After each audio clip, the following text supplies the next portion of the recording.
Late at night, when the moon fell behind the city skyline and the neon signs buzzed in tired, sputtering arcs, the subway tunnels under Marchant Street could still draw in the unsuspecting. The city's transit authority had disabled electricity to those lines years ago, sealing off the forgotten underground. Yet, there were always rumors. Some nights, lonely maintenance workers claimed to hear the roar of a train echoing along the deserted tracks, its brakes screeching in protest. Others swore they felt a cold wind whistling through the labyrinth of concrete tunnels, carrying with it the scent of coal and cinders from an era long gone. People dismissed these tales as nonsense urban legends designed to frighten foolish thrill-seekers. But I lived near those tunnels, and I sometimes caught glimpses. A faint glow in the distance, as if headlights pierced the darkness. And then it would vanish, leaving my heart pounding. Curiosity and dread warred within me for years. As a child, I had heard the older folks around the neighborhood talk in hushed tones about the ghost train. My grandmother told me once that a train had derailed in a catastrophic accident sometime during the 1940s.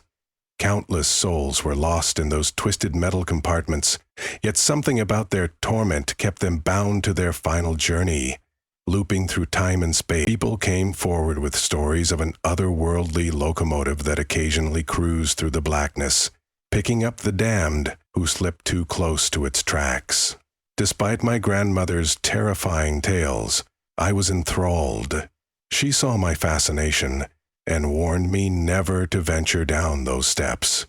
But decades later, when she was long gone, I was left with only her warning and my growing obsession. I had never dared to go deeper than the first few steps.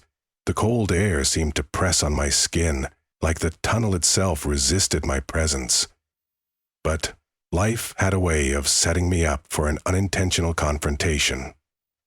One night, I was returning home later than usual after staying long hours at the office. My coworker Donald had given me a ride, and we passed near the barricaded entrance. Under the flicker of a lone street lamp, the heavy rusted gate that sealed the steps to the abandoned platform looked just as menacing as ever. Donald asked if I believed the stories about a ghost train. He grinned in a mocking way, but his knuckles were white on the steering wheel. I said I didn't know and kept my gaze locked on the gate. I should have gone straight home. Instead, after Donald dropped me off, I doubled back, drawn by something I could hardly name. The city was quiet, and the few lights on that block were either broken or too dim. My pulse quickened as I slipped around a fence that declared the area off limits. A single battered sign read, "Danger, do not enter." The chain on the gate had been cut, or maybe it was never truly locked. Regardless, the path downward was open. A nervous electricity teased at my senses, raising goosebumps on my arms as I shone a flashlight into the darkness. I felt a draft against my face, as though the abandoned underground breathed. I took cautious steps forward. Tarnished tiles lined the walls, many chipped or missing. Water dripped from overhead pipes, leaving streaks of mineral residue that caught my flashlight's beam. My footsteps echoed in the tunnel, stirring up old dust and a subtle odor of mildew. The descent felt endless. At each landing, the presence of something unspoken grew alarming. My grandmother's tales rang in my ears. If the train's light ever shines on you, child, do not look away. It will see you as clearly as you see it. She believed eye contact mattered in the realm of the dead. I shook off the memory and pressed on. At the bottom, the platform spread out before me, an expansive void, blanketed in shadows. Rows of old benches stood on either side, their wood rotted through. Posters hung in tatters, advertising musicals from decades ago. Overhead lamps were shattered, leaving only my pocket flashlight to cut through the blackness. The darkness felt sentient, as if it awaited a spark. A chill gathered at my spine when I reached the edge of the platform and peered down the track. Surprisingly, it still looked maintained. Rust clung to the rails in patches, yet they gave off a faint glimmer under my flashlight, as though time had not fully reclaimed them. I stood there, feeling the dull vibration beneath my feet. It was a heartbeat, a resonance all around me. The notion made me uneasy, as if this place, forgotten by the living, continued to pulse with leftover energies. Then, in the distance, I heard an unmistakable hum. It wasn't the low moan of wind through tunnels. It was the thrumming of an approaching train. My mind grappled with the logistics. No electrical power, no functioning vehicles. Yet the sound grew louder, unstoppable, as if mocking my disbelief.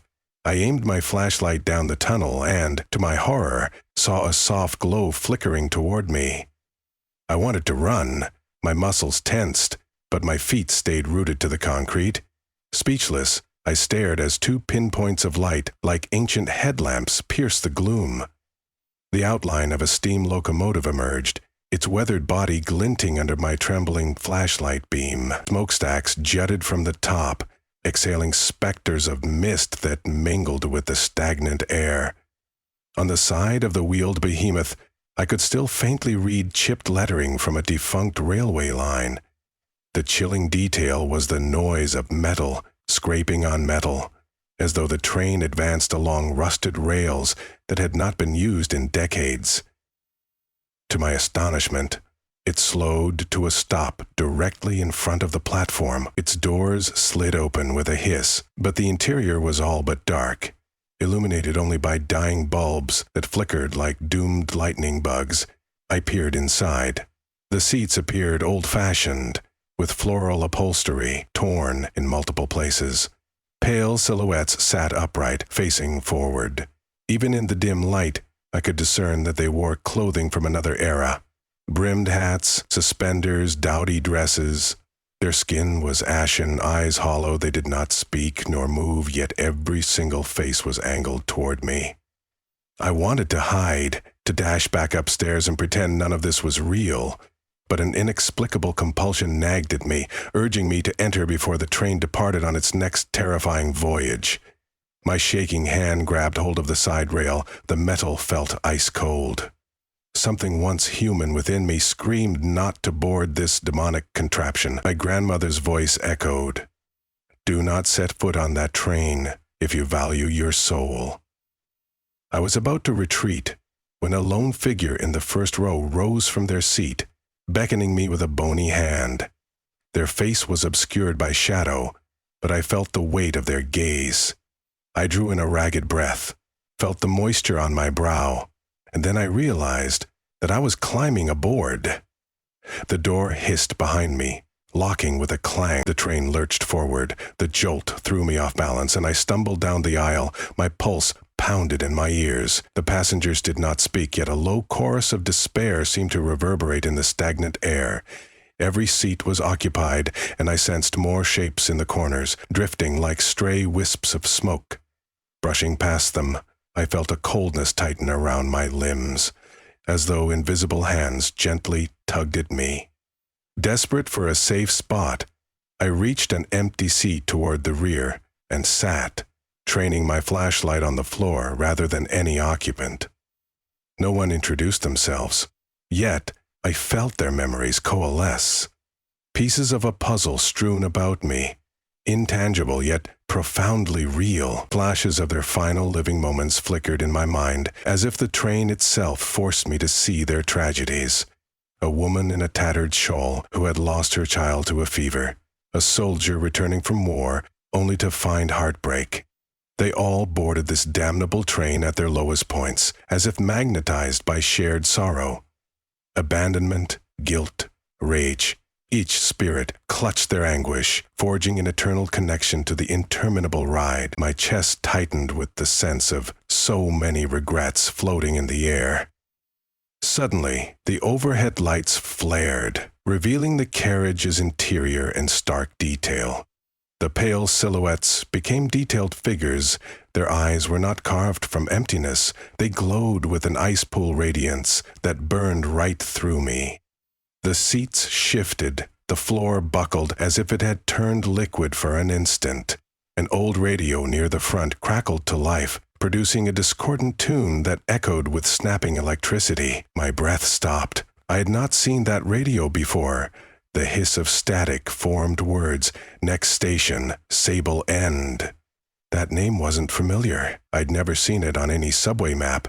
The train's speed increased, and I felt my surroundings blur. Not physically, but as though reality itself was thinning. What had been concrete walls outside the windows became a dark tapestry, filled with swirling shapes, faces contorted in silent agony, or perhaps illusions conjured by my panic. I realized that time had lost its hold. Then the new station loomed ahead, an archway of black stone that glistened under saffron-hued lamps. The train stopped with a jolt, and the doors hissed. A wave of cold air poured in, carrying the stench of decay.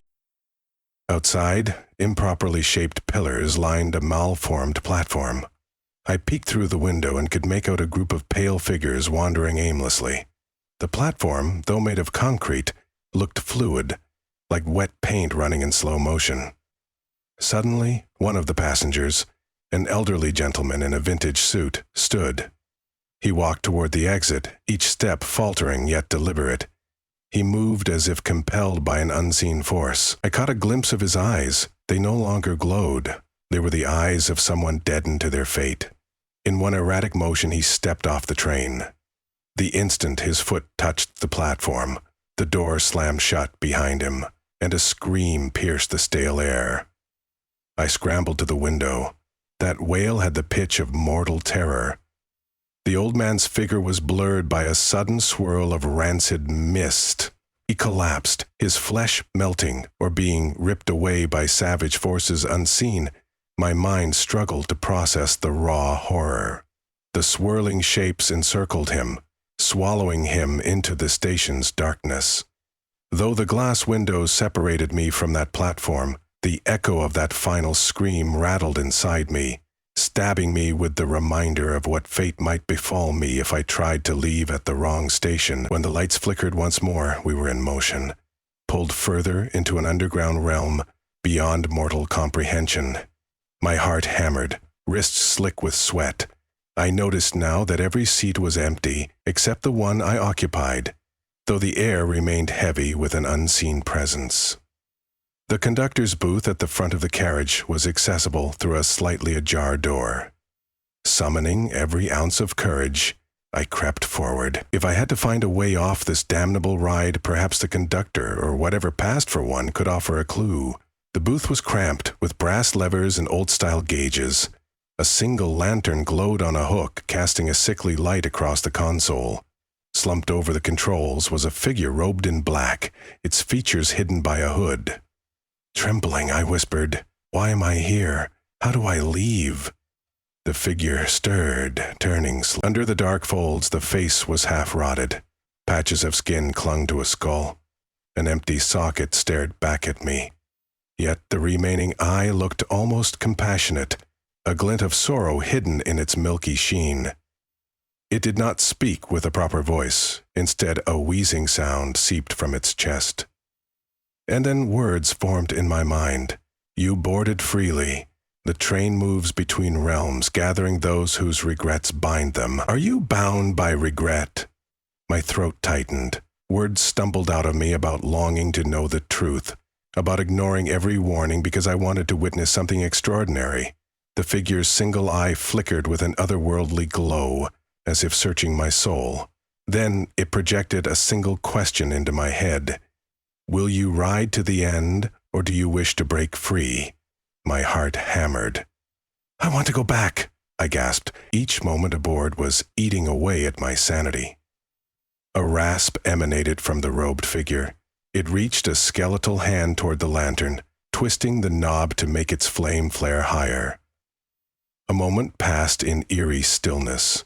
Then the train rattled violently, as if descending a slope. My stomach shifted, sending waves of nausea through me. "What's happening?" I cried. The figure did not respond aloud, but the words formed in my mind once more. "One final stop, redemption or damnation. Your choice." I received an impression that I should return to my seat. Without fully understanding why, I obeyed, stumbling back into the carriage. Now the windows revealed swirling lights almost like an aurora. An unearthly wind battered the car, howling through unseen. Something fundamental had shifted, as though we were no longer gliding through a physical passage, but rather piercing through layers of existence. The seats and walls wavered, losing clarity like an old painting disintegrating in acid. Beneath that distortion, I glimpsed the real bodies of the passengers, half lost to time. Their mouths moved in silent pleas, their chests rotted or crushed from the long-ago accident. My heart pounded with grief and terror. My flashlight flickered then died, leaving only the dull overhead lamps that continued stuttering. My knees shook as I felt the floor tilt, and in a startling jolt the train rattled to another halt. The radio sputtered. Next station, Mercy's Deep. Unlike the previous grotesque station, the glowing outlines of tile and signage resembled a place closer to my home's era, but there was still a veil of unnatural hush. The door hissed open, revealing a deserted platform. I cautiously peered out. The signage, half-broken, read, Mercy's, the rest lost to time. A sense of urgency gnawed at me. Was this my chance to leave? The conductor's words throbbed in my mind. Redemption or damnation. But which station offered which destiny? Looking around, I saw reflections in the train's windows. Anguished faces superimposed on mine. Then, from beyond the door, a faint cry reached my ears, something between a lament and a call for help. My instincts shouted for me to stay put, but I couldn't ignore the pull. I stood up, trembling, and stepped off onto the platform. Instantly, a wave of memory crashed over me.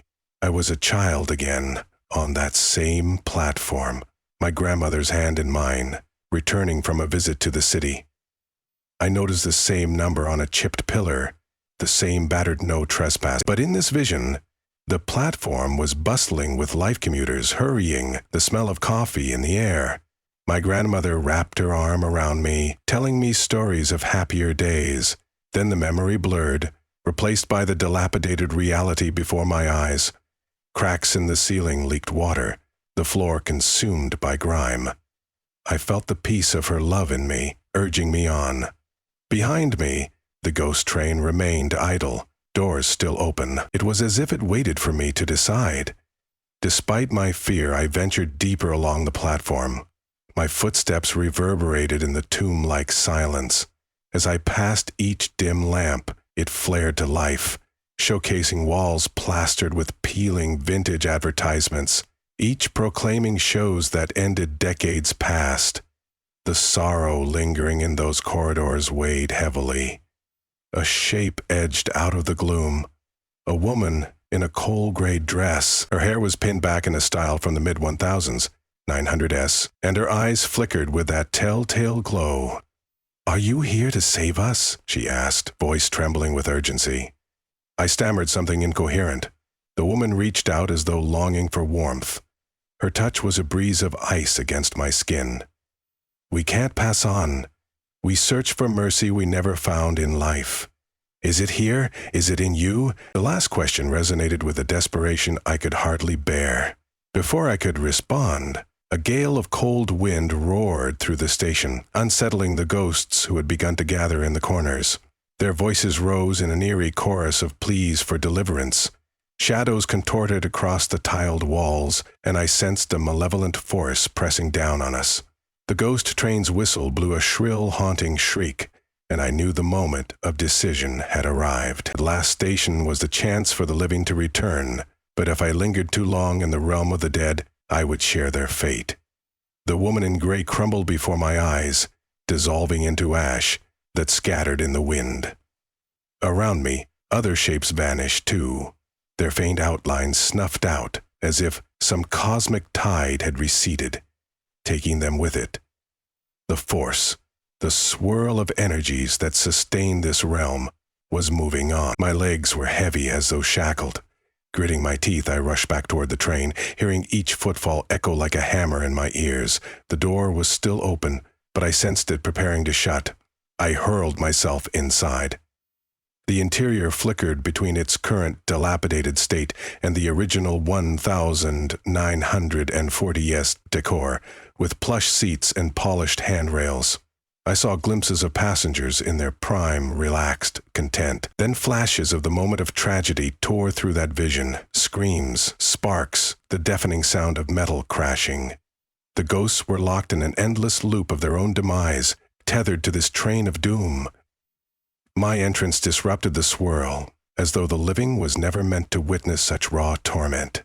I stumbled down the aisle as the doors clamped shut. The locomotive surged forward once more, steam shooting from the smokestack. Perhaps it was only for a minute or two, but it felt like an eternity. The train blasted through shifting passageways. As I crouched in a seat, covering my ears, an aching rumble swelled beneath us, and then, just like that, everything cracked into blinding silence. When my vision cleared, I was back at the original station, the same place where I first boarded. The gloom was once again the mundane darkness of an abandoned subway. The train's wisp of smoke and glow faded like the last embers of a dying fire. The carriage looked less substantial, its edges shimmering. Slowly, a new sound emerged. The distant hum of a city above. The faint echo of car horns and street life. I heard the distinct metal clank of the station gate overhead, as though someone had discovered the presence of an intruder. Setting my trembling hands on the door, I tried to open it, expecting resistance. Instead, the door melted away like a mirage. I stepped onto the platform, which was eerily silent. Turning around, I watched as the entire train dissolved, its silhouette evaporating into the dismal tunnel. The quiet consumed everything. Now no hint of the monstrous locomotive remained, only that lingering sense of dread and sorrow. I retraced my steps up the stairway, adrenaline coursing through me. Midway up, I found Donald standing at the gate, flashlight in hand. His eyes widened when he saw me. I heard something, he stammered. Came back to check. He glanced behind me, investigating the pitch-black stairwell. He asked if I was all right, and I didn't know how to answer. My clothes were dusty, my mind in disarray. Confusion rippled across his face, but he guided me back onto the street. It's a ghost story, everyone said. But I now realized how unprepared I was for the truth. For days, I couldn't shake the images engraved in my memory. The vacant eyes of the passengers trapped in endless despair. The old man's final scream, and the merciful possibility that at least some souls might eventually find release. The train had vanished, as it always did, slipping into urban legend once more. Yet I knew it lurked beneath this city, waiting. Sometimes late at night, I swear I still hear a distant whistle drifting through old ventilation shafts. It reminds me that the line between this world and the next is perilously thin. None of my co-workers believed my frantic tale about the ghost train, though Donald wore a haunted expression whenever it came up. I no longer tried to convince them. Instead, I treasure each moment of my ordinary life above ground, cherishing the sunlight. If I ever feel that creeping dread tugging at me, hinting that the train might come calling again, I cling even more tightly to the warmth of the living.